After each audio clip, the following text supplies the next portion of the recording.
Did you ever wonder? I do. Did you ever wonder why the sun always rises, but the stars never fall? Why dry land is never satisfied by water? And why fire never says enough?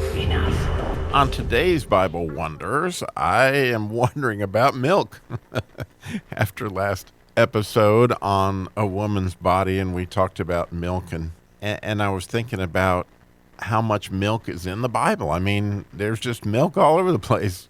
You might remember that that was one of the things that Abraham would feed his guests, and that when Jacob blessed Judah, or Israel blessed Judah, part of the blessing is that his eyes would be like wine and his teeth like milk. And then, of course, how many times in Exodus are they promised that they would be taken to a land flowing with milk and honey?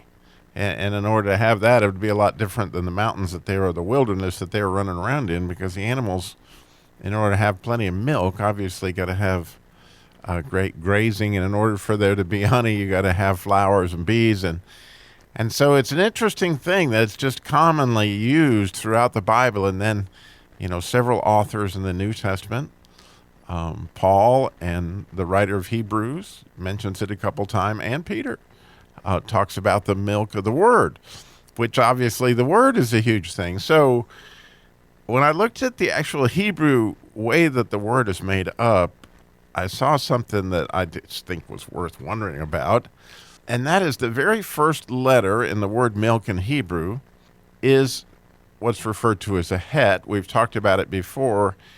It's a male energy coming down and a female energy going up, and then it has sort of a heteroteric across the top, sort of like a huppah, and it very much means marriage, and it means life.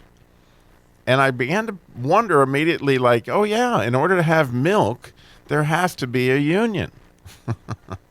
And so for us to get the milk of the Word, right, we have to be united with Christ and the Holy Spirit to show us, what the actual nutritional value of the milk is before we can actually process it. So how beautiful that is the first letter in the word milk, because in order to have milk, in any species that I'm aware of, there first has to be a union, a marriage that begins that process where, obviously you would have a baby that would need the milk.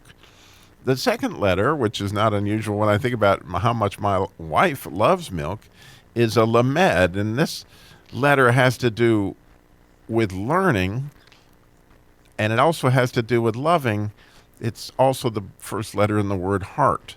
So when they say the milk of the Word, and that's learning, isn't that a beautiful thing? I mean, this marriage that leads to learning.